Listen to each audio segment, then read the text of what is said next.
Hey guys, welcome back to my channel. I'm so excited to share this video with you guys.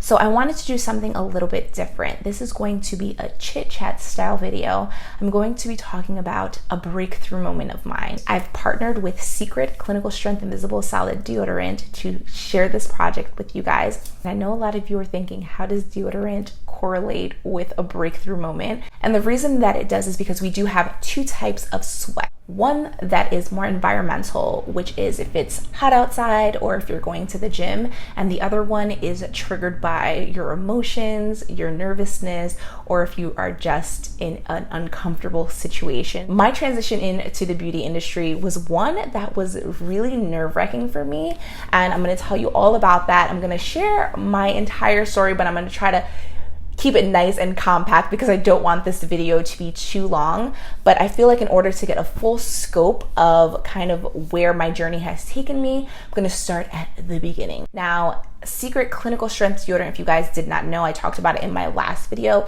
something that I've been using on and off for the last few years.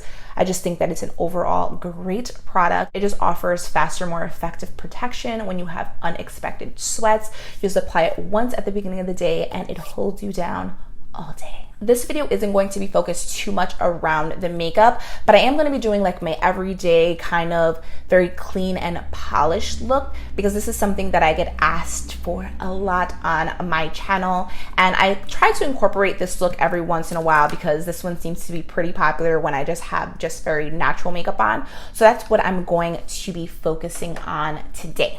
I'm also going to be giving you guys some tips if you are an aspiring artist or if you're just kind of looking to get started.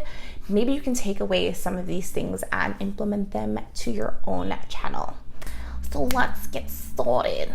So I've already primed my face. I used the Makeup Forever. This is their hydrating base, and the foundation I'm going to be using today is the Cover FX.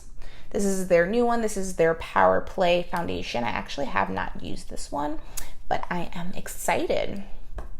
I've been interested in makeup probably for so many years. I used to do my own makeup, just very natural, and I've always loved it, but it wasn't what I went to school for. I actually did get my bachelor's in sociology, my minor was in psychology, and my concentration was in criminal justice. I wanted to either be a relationship counselor, which is completely opposite than my other dream, or I wanted to work for the FBI. I was just really into crime scene investigation. It's really interesting the places that my life has taken me. I've worked a few different jobs, and the job that I worked prior to transitioning into this field, I worked with kids aging out of the foster care system, which was very rewarding. It was very hard, and I feel like I wasn't as happy with the establishment. During that time, I had found out that I had a fibroid. I don't know if any of you guys know what a fibroid is, but they're just like growths that happen on the uterus, and a lot of women have them, and they don't really give you much of an issue until they get to a certain size. Mine was 10 centimeters, and this actually happened when I went to stay with my mom briefly in Miami. I was just spending some time with her, and I ended up getting so sick during this time. Come to find out, they told me that I had a huge fibroid and they wanted to do a hysterectomy on me, and my mom was like freaking out. I was so confused, and I remember I had to get blood work done, and it was just so crazy. And the doctor told me, he's like, had you waited one more month bleeding the way that you were bleeding, because my blood level was at like a 5.1, he's like, you probably would have went into cardiac arrest, which was terrifying for me. And I remember kind of stepping back and being like, this is honestly the scariest thing that's ever happened to me. And I remember just being like, yeah, I'm kind of done with doing what I think I should be doing. And I was like, I want to do what I want to do, and I want to live for me. And I've always loved makeup. when I was at this job, I was doing research online, and I was like, how am I going to be able to do this? How am I going to be able to pursue makeup? And I found that while you live in the state of New Jersey, you are allowed to do makeup. You just cannot work in a salon. So I was like, holy cow. But it wasn't that I was unhappy, but I did not feel fulfilled in my life. I feel like I was just going to work in the morning, getting through the week, and looking forward to the weekend, and then dreading Sunday nights, and then going back to work and doing it again. So after that, I was just like, yeah, I'm totally over this. I need to live for me. I need to do what I need to do regardless of the amount of student loans I had. I'm like, I will figure it out. I quit my job. I started working at a restaurant. I bought a few makeup books, and I kind of just started like learning about different products, because at this point I was very basic. I did not know anything about like color correcting, and highlighting and contouring wasn't even really like popular then. I just started like posting here and there. I started practicing like little makeup looks, and they were not popping. But I was so proud of them, and I just felt like this newfound like purpose.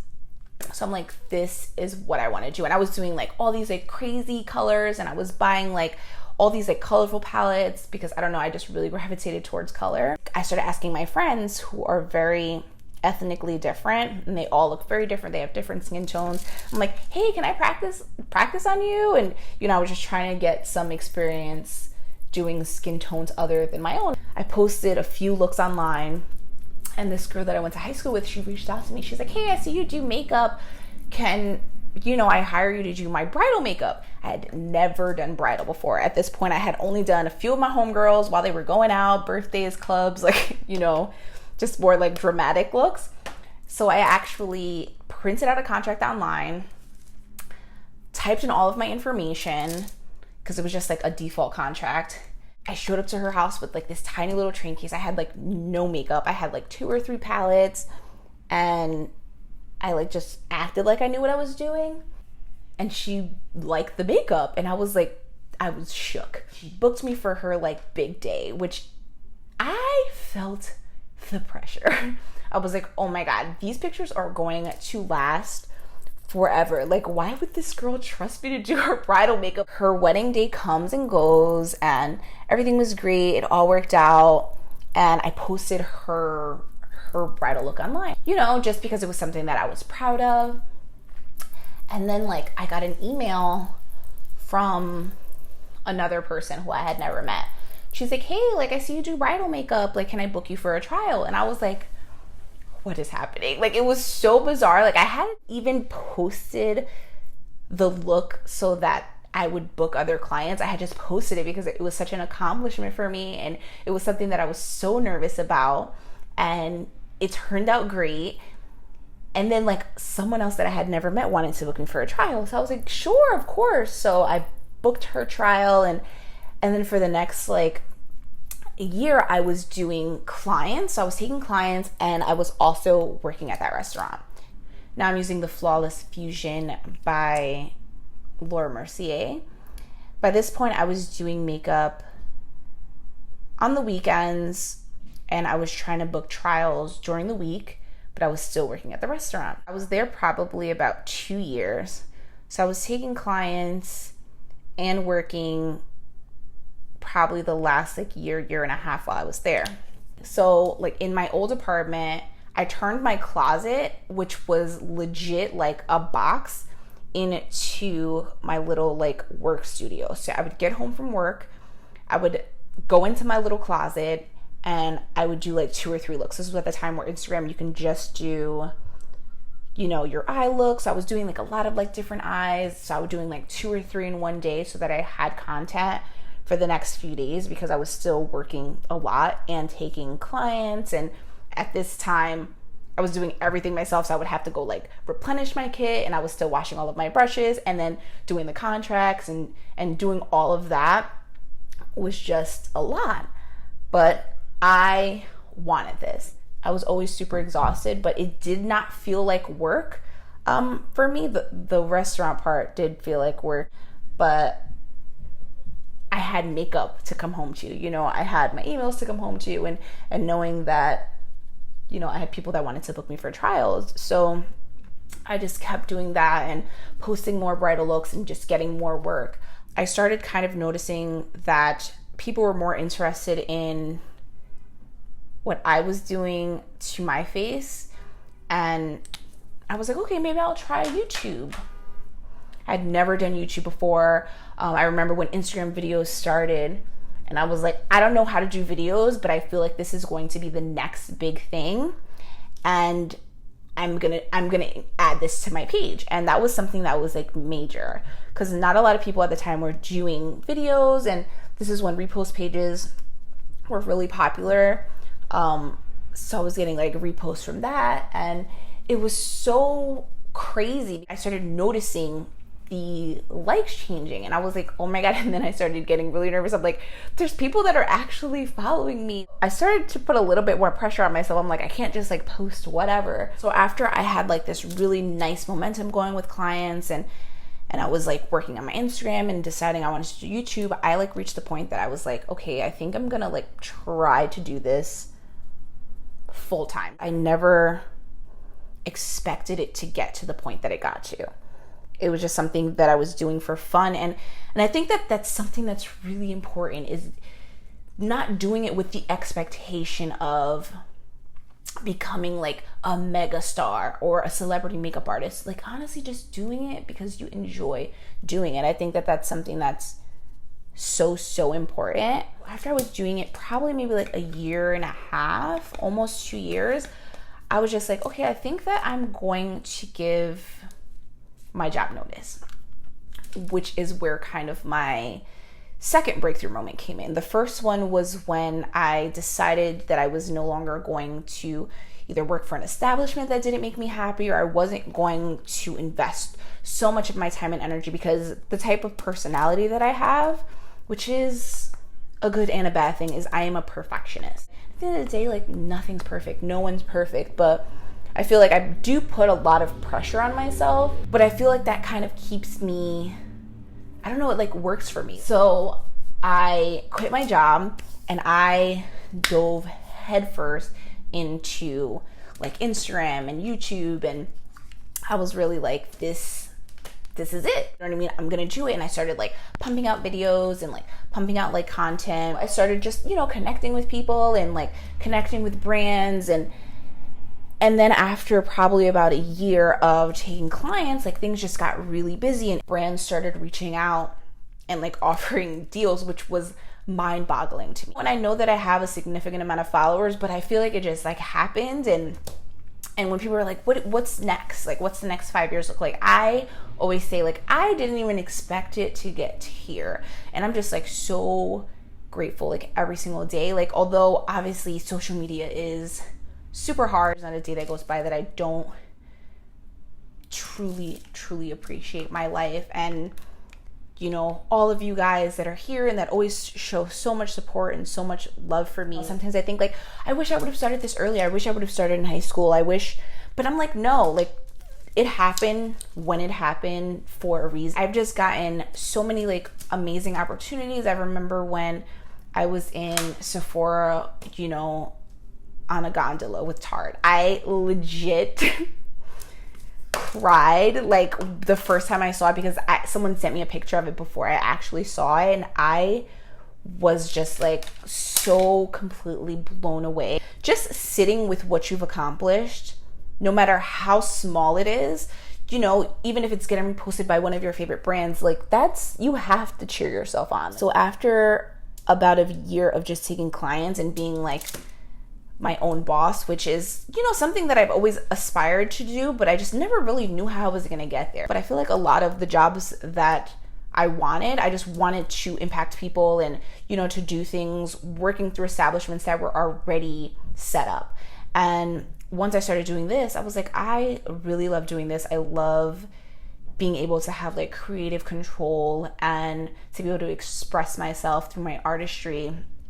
And it truly is a very special job. I am all about encouraging people, because I've met so many people that are like, I really want to start, but I feel like I'm too old. I really want to start, but I feel like the industry is this or oversaturated or this. And I'm just like, girl, there's There's always going to be people, if you are authentically you and you're putting yourself out there and you're really like putting out like good energy and you're really trying, people are going to relate to that. People like to see you mess up. People like to see other people struggle because then they don't feel alone. Like they're the only one going through something or the only one struggling through something. And that's totally not the case. A lot of the things that I've mentioned, I do too. Like I've compared myself, you know, I still sometimes do compare myself, but I really try to make a conscious effort to not fall into that trap. This is the Laura Geller. This is Gilded Honey, one of my fave highlighters. And I'm basically almost done with my makeup. I was gonna do something on the eyes too, but I think I'm gonna keep it pretty simple. So the mascara I'm going to be using is the Marc Jacobs. This is Velvet Noir. Something else that's also really important is creating for you. Just finding your lane, finding like-minded people, because it's important to be able to, you know, if you're having frustrations or, you know, social media is messing with you because you know the algorithm is, I won't even roll my eyes because I don't want to mess up my mascara, because the algorithm is a mess, or, you know, YouTube is messing with something. Oh, crap. Oh, okay. Or YouTube is getting on your nerves, or, you know, if the trolls are bothering you, trust me, I get it. You have to really take comments with a grain of salt, and we're all human at the end of the day, and yeah, of course they can bother you, but try not to live in that space. This is the full look, guys. I did want to keep it on the more simple side. I hope that it is simple enough for you guys, because I know people are like, girl, that is not simple. But I honestly am just wearing foundation, concealer, bronzer, highlight, mascara. In the tear duct, I live for an inner tear duct highlight and a lip. This is something that I would basically wear everywhere. If I was going out, I would probably throw on some falsies, but I just wanted this look to be really natural and really fresh, and I hope that you guys liked it. So yes, please let me know how you feel about this video. If you are interested in picking up your own secret deodorant, you can pick it up at walgreens.com. Thank you so much for partnering with me and for allowing me to talk about, you know, my breakthrough moment. And I hope that this inspired some of you guys to start your channel or start your Instagram page or start taking clients, or even if it's not related to the beauty industry, I hope that this inspires you just to what makes you happy. Because honestly guys, doing what I felt was my purpose, and not saying that makeup necessarily is like the end all be all for me, but just doing in this moment what I feel like is my passion has been the best decision that I've ever made. I just didn't want to look back in 50 years and regret the life that I lived. And just by being open with you guys and being transparent and just kind of sharing my journey along the way and sharing my mess ups and sharing my personal struggles is kind of how I got to this moment. And there have been a lot of very nervous, nerve-wracking, super emotional moments for me, but I would not have taken any of them back, and I'm looking forward to the next one. Don't forget to subscribe. I will see you guys in my next video.